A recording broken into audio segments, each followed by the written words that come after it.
I think I know exactly how the next three Marvel movies are going to end up perfectly set up Avengers Doomsday and Secret Wars. Let me explain. Now, all of this is because of a very obvious pattern in the next three films, in my opinion, which has to do with the villains of these movies being incredibly overpowered. Now, let's start with a very obvious mismatch, which is Captain America Brave New World. Obviously, one of the biggest questions has been how is Sam Wilson, without any super serum in him, going to possibly hold his own and defeat the Red Hulk in these fights that are like hand-to-hand combat we've been seeing in the trailers. Now, obviously, we know the MCU has depowered a lot of characters in the past, and if the narrative needs the villain to lose, they're gonna end up losing, even if it doesn't make sense. But Red Hulk, honestly, is a character I don't think you can really do this to. He has literally taken a bomb right to the dome and just ate it and been perfectly fine. He's fought Thor and won before. Plus, I feel like there's a 0% chance that Red Hulk dies in this movie. They're not going to get rid of him without him fighting against the Green Hulk, our regular Mark Ruffalo one, obviously. Plus, he's played by Harrison Ford. You're not going to just waste that actor on one appearance. And no, contrary to popular belief, the Thunderbolts are not named after Thunderbolt Ross, but Red Hulk is in the team at some point. So I do think we could end up seeing that happening in the future, possibly. Just pretty much all ways of saying that in some way, shape, or form, I think Sam Wilson is going to lose in this movie.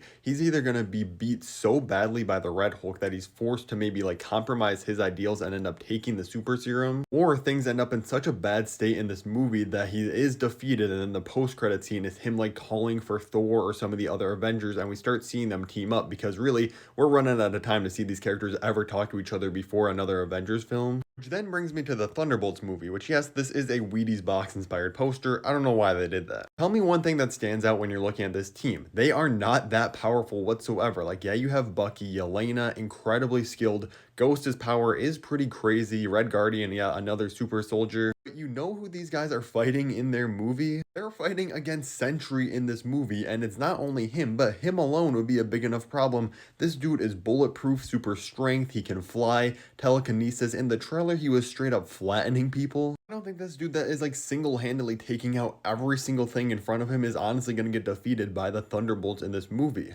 But it doesn't even matter. If he wasn't enough, you are also going to have the Void, aka Dark Sentry, a different character in this movie. It looks like taking over New York. Look at this trailer, dude. New York is beyond cooked. I would not be surprised if this is something happening towards the end of the movie. And again, it's not something revolved, leaving us with two movies now, Captain America and this, ending in pretty bad states for the main characters and heroes. Plus, we have to keep in mind they have not gotten rid of this asterisk on the Thunderbolts title, so at the end of the film, likely it's going to be confirmed that the movie name is actually something different. A lot of people are thinking that it's going to be like, these are the Dark Avengers or something, which is certainly possible, but I need everybody to keep in mind that there's another Dark Avengers out there in the universe that could definitely be what this movie is referring to. Not that we're going to see them in the film, but something in the post-credit scene, again, to set up Doomsday. I'll get to this in a little bit, I promise. But first, we have to quickly jump over to the Fantastic Four, the first steps, because again, got the new trailer, looks amazing. The Fantastic Four, super powerful. They can defeat a lot, if not anyone. And I know they are well equipped to defeat Galactus, and they have many times in the comics, but if there's gonna be a villain that you put into a Fantastic Four movie in their first showing that would defeat them or devour their entire galaxy, it would be Galactus. This dude is insanely powerful. And this is taking place in a different universe completely than the main MCU timeline, meaning he has free reign pretty much to destroy anything on this Earth or the entire Earth, and there'd be like no consequences in the long term. So I think this is possibly the third MCU film in a row and the last MCU movie before Avengers Doomsday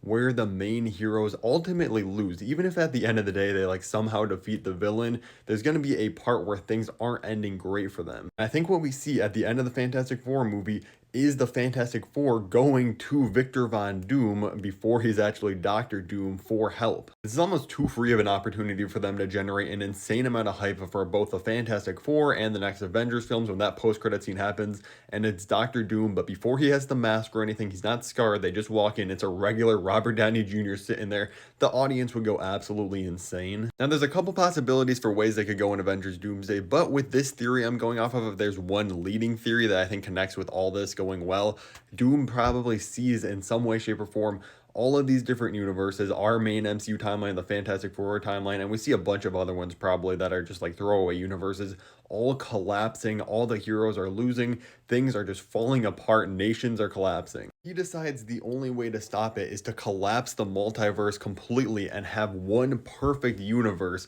And he could do this. I used to think it would be at like the end of the movie and it would be like the big cliffhanger giving them their Infinity War moment. But I think the more shocking thing would be having them all lose in their own movies. And then you get this happening like right away with Doom's origin in Avengers Doomsday and get things just kicked off right on a crazy level. Because I think doing it this way would lead for a way more shocking thing. Because you'd have 3 straight movies in a row with like shocking endings with the heroes losing or ending up in pretty bad shape. And then you have this happening early in Doomsday. It would really separate it from like Infinity War and they lose at the end of the movie and then, oh, it's all fixed in Endgame. I don't think they want to copy that formula again for Doomsday and Secret Wars. Like I said, I'm going to circle back. We could be getting the Dark Avengers teaming up with him, like an evil version of Captain America or Chris Evans playing someone else. Obviously, RDJ is obviously going to be like an evil variant of Tony Stark. Maybe he pulls in characters like Sentry or Red Hulk and other MCU villains we've seen to fight alongside him when all the heroes are turning against him in this one new perfect quote-unquote galaxy, setting us up for an insane battle in Avengers Secret Wars of like the craziest team of heroes versus the craziest teams of villains you've ever seen. Because honestly, there was like barely any criticisms of Endgame from the big fans, but one thing I did see is people complaining that in Infinity War and Endgame